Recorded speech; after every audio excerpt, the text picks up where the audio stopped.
Latest updates ఎప్పటికప్పుడు పొందడానికి Big TV WhatsApp channel follow అవ్వండి. లింక్ డిస్క్రిప్షన్ లో ఉంది. తెలంగాణ బీజేపీ ఎంపీలు ఎమ్మెల్యేలు హస్తినా బాట పట్టారు. వారికి ప్రధాని మోదీ అపాయింట్మెంట్ ఇచ్చారా లేక ట్రీట్మెంట్ చేయడానికి పార్టీ పెద్దలు పిలిచారా? రాజసింగ్ సైతం ఢిల్లీ పయనమయ్యారంటే లెక్కలేవో సరిచేసే పనిలో అధిష్టానం ఉందా? కొత్త పాత నేతల పంచాయతీ వల్ల గెలిచిన ప్రజాప్రతినిధులు పార్టీకి దూరం అవుతారనే రిపోర్ట్స్ అధిష్టాన పెద్దలకు ఏమైనా అందాయా? అందుకే బ్రెయిన్ వాష్ చేయడానికి పిలిపించుకున్నారా? మోదీ అపాయింట్మెంట్ వెనుక రాష్ట్ర పార్టీ అధ్యక్షుడి నియామకం లెక్కలు తెలుస్తారా?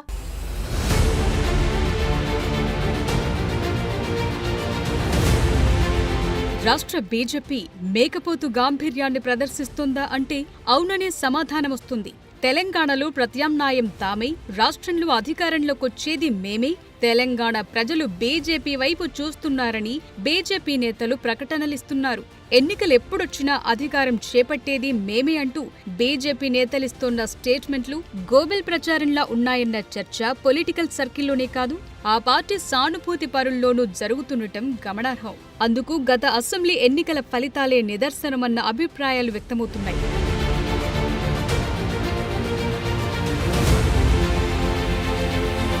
మిషన్ 90 లక్ష్యంగా బీసీ ముఖ్యమంత్రి నినాదంతో అసెంబ్లీ ఎన్నికల బరిలో దిగిన బీజేపీ తెలంగాణలో 8 స్థానాలకు పరిమితమైంది. ఇక దేశవ్యాప్తంగా పార్లమెంట్ ఎన్నికల్లో 400 లక్ష్యంతో మోదీ ఫిర్ ఏక్ బార్ నినాదంతో హడావిడి చేసిన బీజేపీ కేవలం 240కే పరిమితం కావాల్సొచ్చింది. తెలంగాణలోనూ డబుల్ డిజిట్ పార్లమెంట్ స్థానాలు సాధిస్తామని చెప్పుకున్న కాషాయ నేతలు 8 స్థానాలే దక్కించుకోగలిగారు. అలా అనుకున్న లక్ష్యాలను అందుకోవటంలో పూర్తిగా విఫలమైనప్పటికీ ఆ పార్టీ నేతలు నేటికి అదే స్లోగన్స్, అవే గోబెల్ ప్రచారం, అదే మేకపోతు గాంభీర్యం ప్రదర్శించడం చర్చనీయాంశంగా మారుతోంది.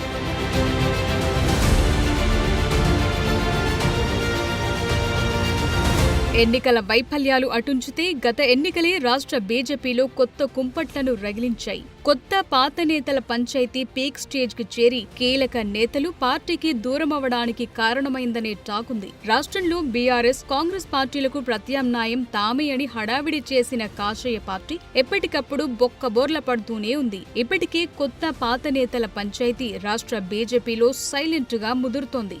ఇక గత ఎన్నికల్లో ఊహించని వారంతా విజయం సాధించారు.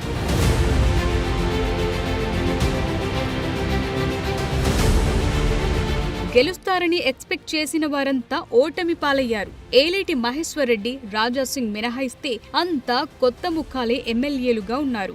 రాజాసింగ్ మినహాయిస్తే ఏలేటితో సహా మిగతా 7 పార్టీకి సంబంధం లేని కొత్తవారే. ఇక పార్లమెంట్ సభ్యుల పరిస్థితి కూడా అలాగే కనిపిస్తోంది. గెలిచిన 8 మంది ఎంపీలు 2 కేంద్ర మంత్రులుగా ఉన్న కిషన్ రెడ్డి, బండి సంజయ్లను మినహాయిస్తే అందరూ పార్టీకి కొత్తవారే.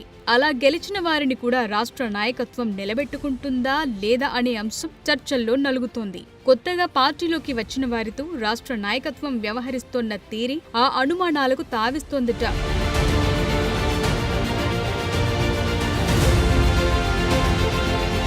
కొత్త నేతలెవరైనా పార్టీలోకొస్తే అంత తొందరగా జీర్ణించుకోలేని మనస్తత్వం పాత నేతల్లోనే బలంగా కనిపిస్తుంది. పాత నేతల వైఖరి కారణంగానే బీజేపీలో చేరిన కీలక నేతలంతా పార్టీకి దూరమయ్యారన్న అభిప్రాయం ఉంది. ఇక గెలిచిన ఎమ్మెల్యేలను, ఎంపీలను సరిగ్గా చూసుకుంటారా అంటే అదీ లేదు.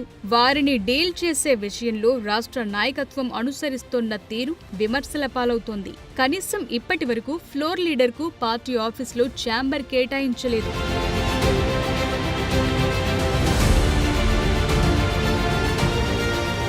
ఎమ్మెల్యేలు, ఎంపీలు, రాష్ట్ర నాయకత్వం మధ్య సమన్వయం పూర్తిగా కొరబడింది. ఆ క్రమంలో కొత్త పాత నేతల పంచాయతీలతో నేతలతో పాటు క్యాడర్లు కూడా గందరగోళం నెలకొంటోంది. అసెంబ్లీలో 4 లీడర్గా పార్టీలోకి కొత్తగా వచ్చిన ఏలేటిని ఎలా నియమిస్తారని పార్టీలోని పాత నేతలు ఇప్పటికీ సన్నాయి నొక్కులు నొక్కుతూనే ఉన్నారు.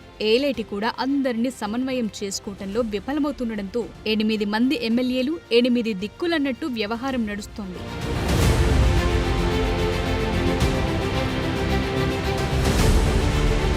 అటు కొత్త పాత నేతల పంచాయతీ, ఇటు ఎంపీలు ఎమ్మెల్యేలు వర్సెస్ రాష్ట్ర నాయకత్వం మధ్య గ్యాప్, మరోవైపు ఎమ్మెల్యేలు వర్సెస్ ఎమ్మెల్యేలు, ఇంకోవైపు అధ్యక్ష కుర్చీ పీకులాట వంటి తగాదాలు రాష్ట్ర బీజేపీని అధోగతి పాలు చేస్తున్నాయని పార్టీ వర్గాలు వాపోతున్నాయి. రాష్ట్రంలో ప్రస్తుతమున్న పరిస్థితుల్లో ఇతర పార్టీల కీలక నేతలంతా కాంగ్రెస్ వైపు చూస్తున్నారు. ఈ నేపథ్యంలో బీజేపీ నుంచి సైతం కీలక నేతలు పార్టీ వీడుతున్నారనే సంకేతాలేవైనా ఉన్నాయా? ఆ సంకేతాలు అధిష్టానానికి అందాయా? అందుకే బీజేపీ ఎమ్మెల్యేలు ఎంపీలకు బ్రెయిన్ వాష్ చేసేందుకే మోదీతో అపాయింట్మెంట్ ఫిక్స్ చేశారా అనే సందేహాలు వ్యక్తమవుతున్నాయి.